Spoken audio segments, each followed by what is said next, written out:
Welcome back, everybody. Monday Morning Briefing, episode number 64. It's actually Friday, February the 25th. Got tied up this week. We had just a bunch of stuff going on. We've been kind of hunkered down like we talked about last week, kind of trying to get on these saddles. I've got a few more started here just to kind of get them kind of moving forward. We've got one we're fixing to put a seat in, and just kind of been trying to stay caught up here in the shop.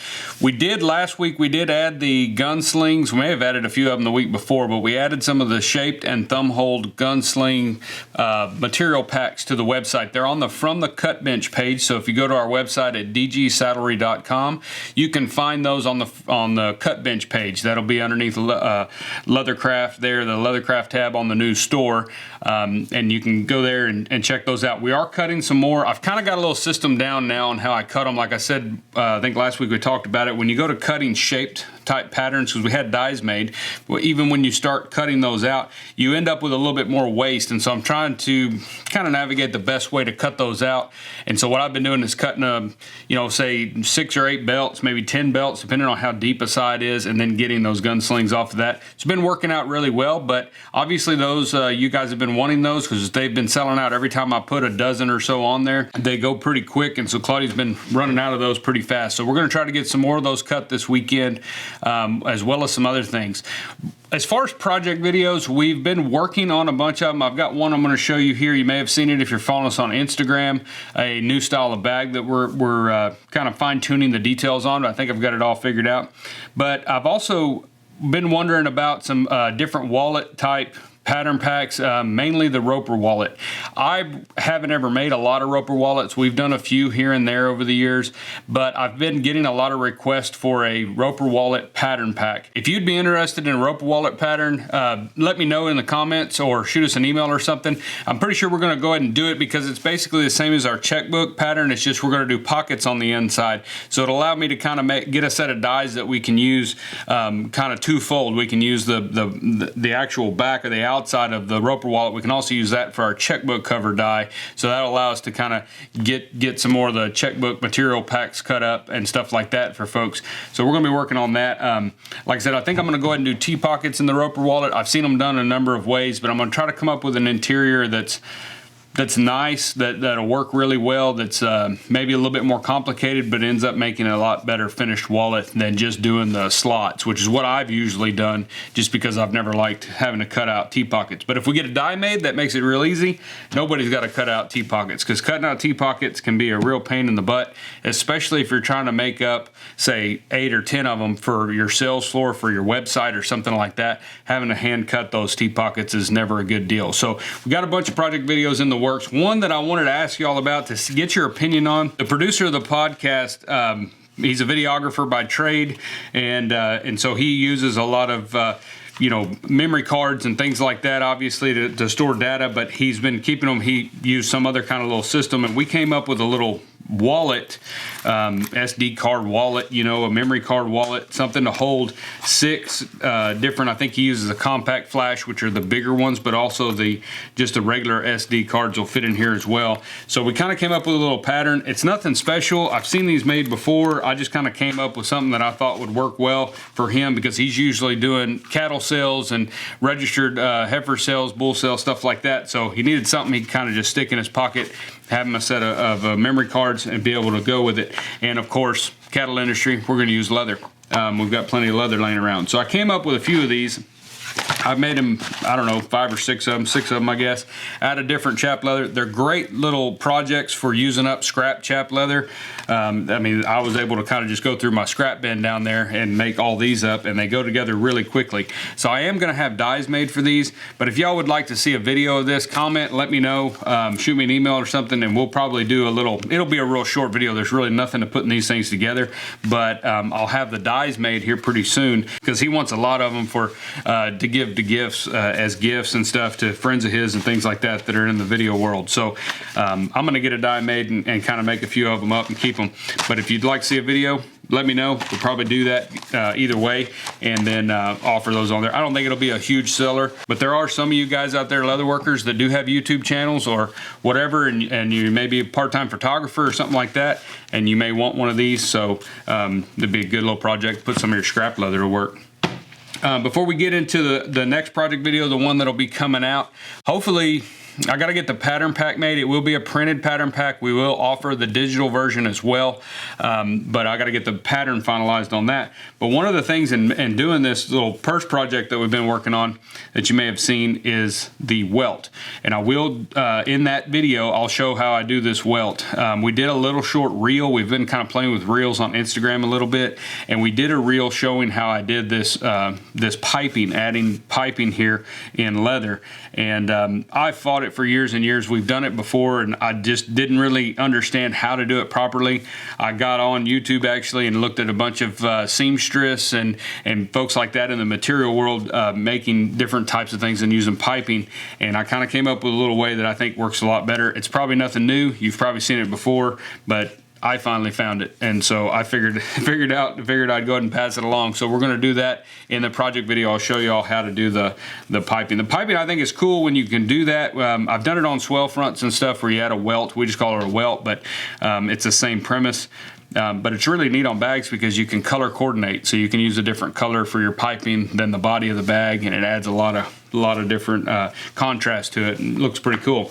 So speaking of that, this is what I call the diamonds of handbags. This is the most expensive handbag that I've ever made, and this is all 100% American alligator. It's made from some alligator skins that I bought from a friend of ours, and they've just been hanging here in the shop, and Claudia liked the colors, and she wasn't really sure what we were going to do with them. She just wanted to have them, and that way when she came up with an idea, well, I designed this bag, and this is going to be the next project video. So the next project video, I'll show you how to make a bag like this. It won't be a full build video on this alligator bag because I was in uncharted waters trying to build this bag out of alligator, and a nervous wreck because this is probably almost $1,000 worth of alligator in this bag just for the skins, and so I did not want to screw something up on film, obviously. But anyway, it went together really well, but I was just kind of figuring it out as I went because I've never really messed with a whole lot of alligator, especially in the bag side of things.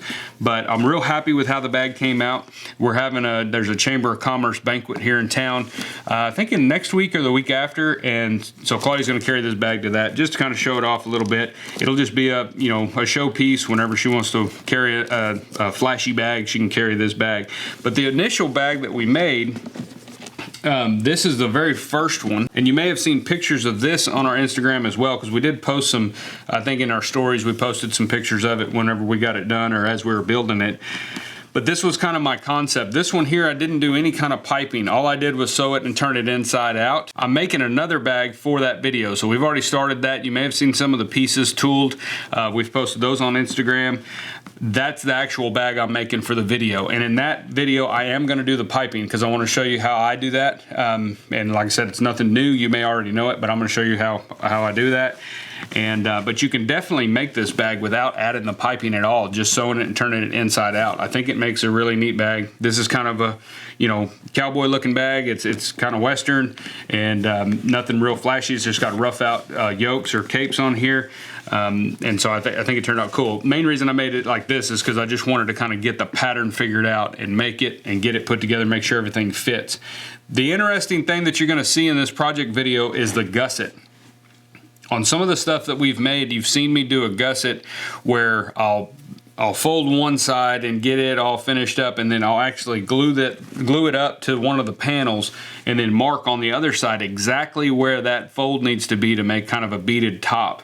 And then take it back off and then skive and fold that other side of the gusset, and then you've got to put it in. So it's actually true to size to whatever your panel is. This bag in particular, the gusset's much easier because when you get the pattern pack, you can actually cut that gusset out true, put the gusset together.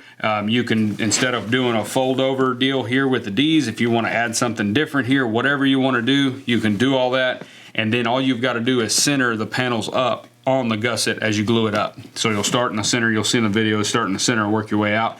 And because the gusset is actually longer on each side than the front and back panel, it seems kind of simple, but it makes the bag much easier to put together. You can make all of its pieces independently and then just assemble all those together and go forward. You don't have to worry about, trying to fit everything or mock everything up before you actually cut the gusset. So, But I'm excited about the bag. Like I said, the one I'm doing in the video will be tooled. We've got some of the tooled panels. You can go back on our Instagram and check those out. And it'll come with, I don't know how many tooling patterns I'm going to draw for it, but same usual deal like all of our project videos, all of our pattern packs. We will give you a bunch of different options there for tooling and that sort of thing. And I did these buttons here. Now, we used to do these all the time in the shop. That we called them tassel buttons. I'm sure that knot, I can't remember the name of the knot, but it's in a book that I have, and I'll show that book because I'm going to do a video on tying that knot. And when you tie this knot, it took me a long time to figure out how to do it without having to refer to the book, and that just happened recently. We had a guy that works for us that's really good friend of mine, a fantastic craftsman and a heck of a braider, and he years ago would tie a bunch of these, and then we would sit around and just tighten them up, and he could tie them no problem.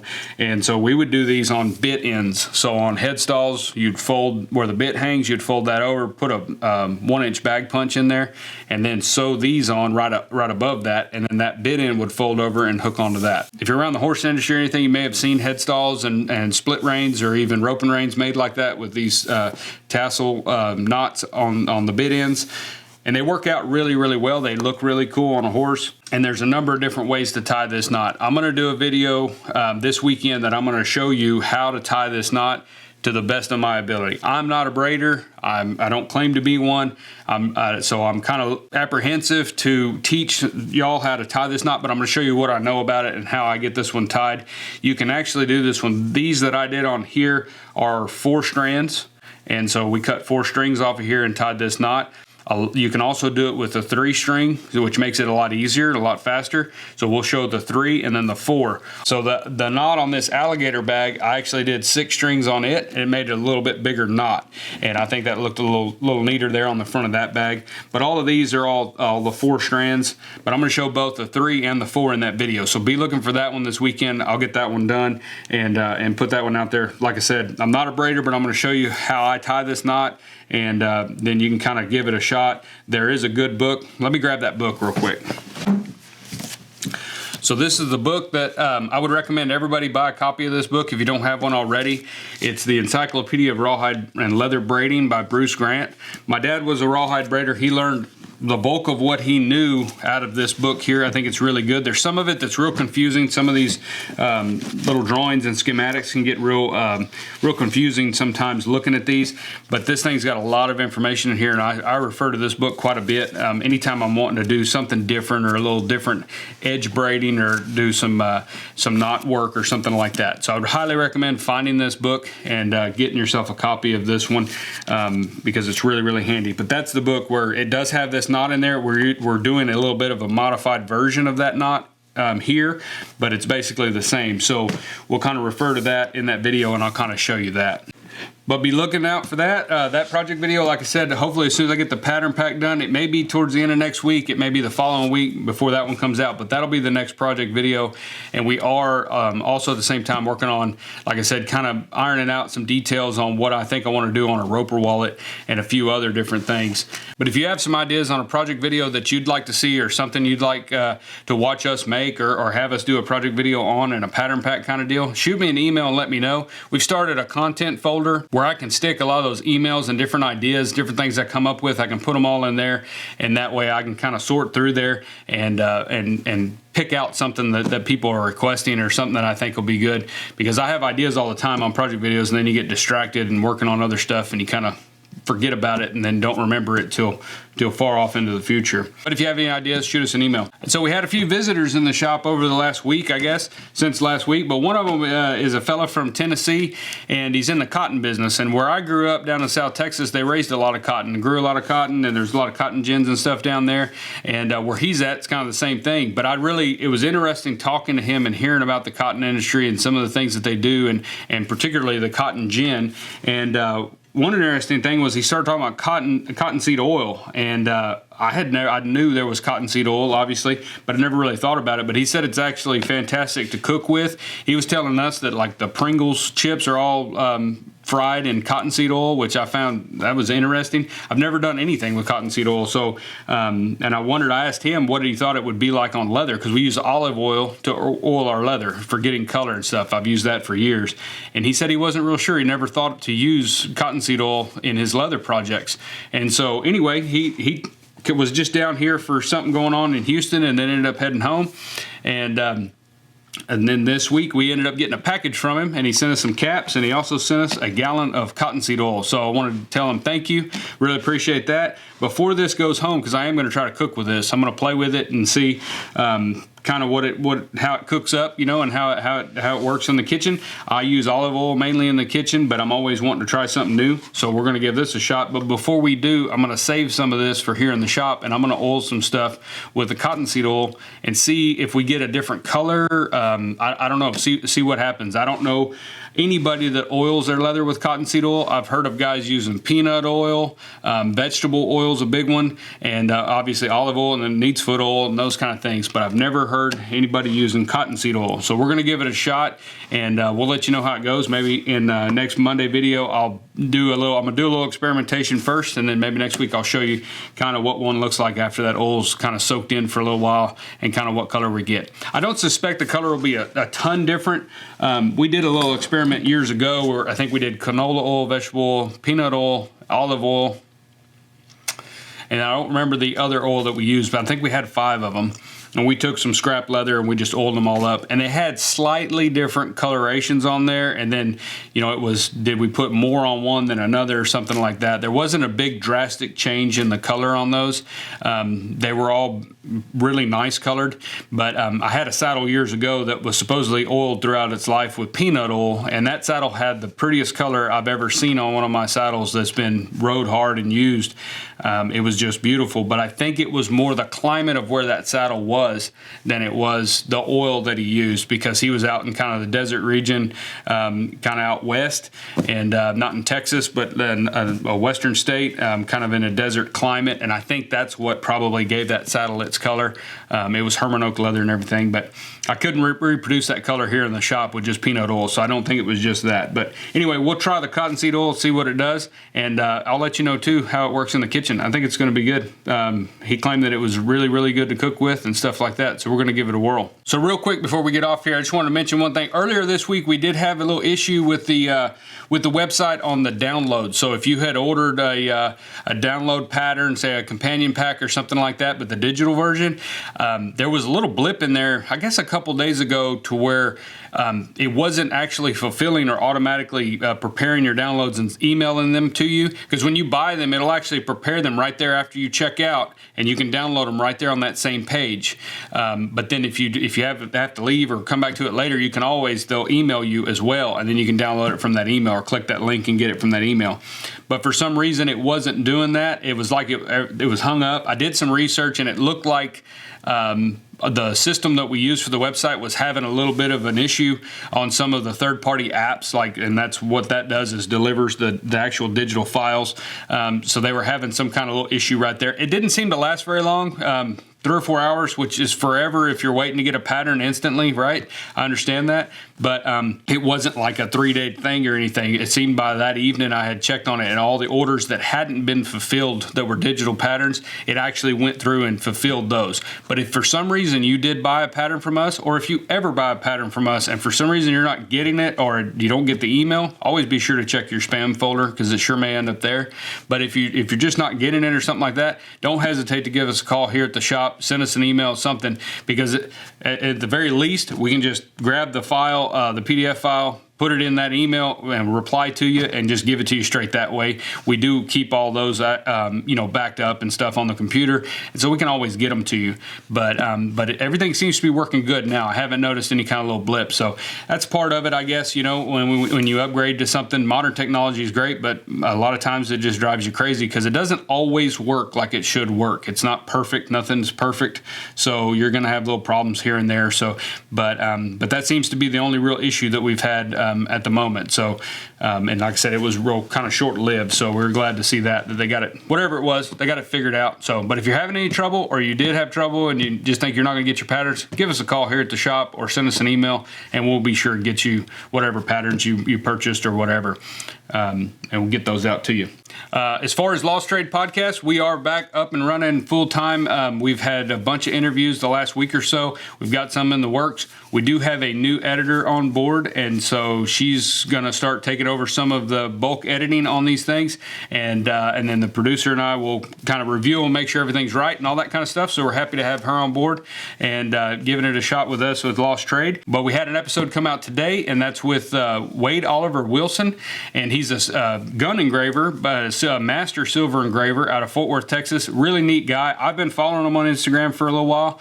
Just ran across his stuff. I follow a lot of engravers and metal workers, just to kind of throw some spice and some different ideas in my head. You know, I've always loved engraving, silver engraving. I've never done it. I don't know anything about it as far as actually doing it, but the artwork and stuff as far as their designs and everything, they really appeal to me, and I really like them. So I follow a lot of those guys, and he's one that I've been following. His work is really, really good. If you haven't found him on Instagram, or if you haven't run across him on Instagram, go there and check him out. Go to dgsaddlery.com and click on podcast, and you can listen to his episode. We visited about a lot of different things on what he does, kind of how he got started.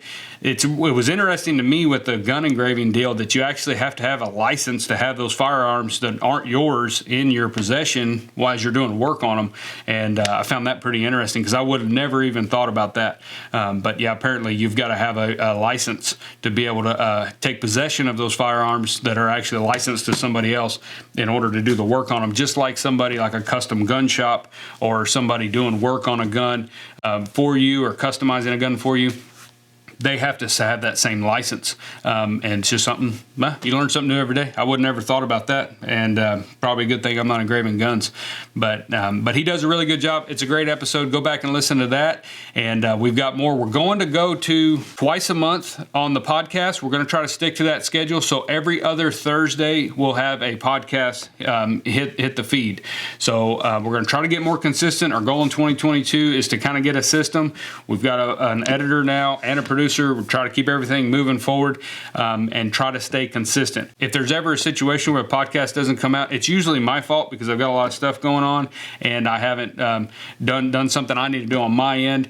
But we're going to try to tighten things up and be sure the podcast comes out twice a month, every other Thursday. So we'll start next month in March. We'll have one come out next Thursday. We're going to have that episode on Thursday, and then we'll skip a week, and then we'll have it an episode then. We'll skip a week. So going forward, it'll be every other Thursday. I think that's going to be a good, consistent, situation that we can sustain for quite some time. We're doing a lot of interviews right now. So if you've got somebody that's interested in coming on the podcast, let me know, and we'll kind of put them in the list and kind of see if how we can get to them.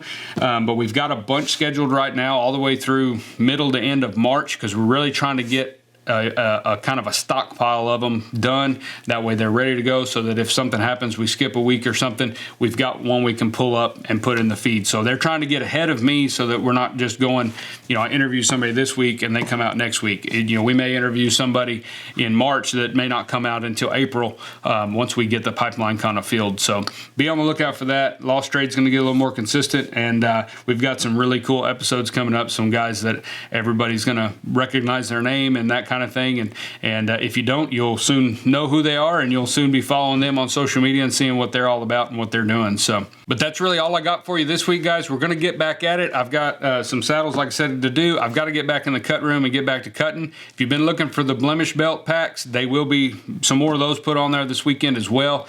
We've got a bunch of them cut. I just got to sort through them and all that. Just been kind of a off week this week, just busy and stuff. And then we've got cold weather again, which really doesn't excite me. It's almost March. I'm ready for spring. I'm not a cold weather person, but what can you do? Got to deal with wintertime as well. So, but we're going to get off here. Remember to go to dgsaddlery.com and sign up for the Leathercraft newsletter if you haven't already, and we'll see you next week in the Monday Morning Briefing.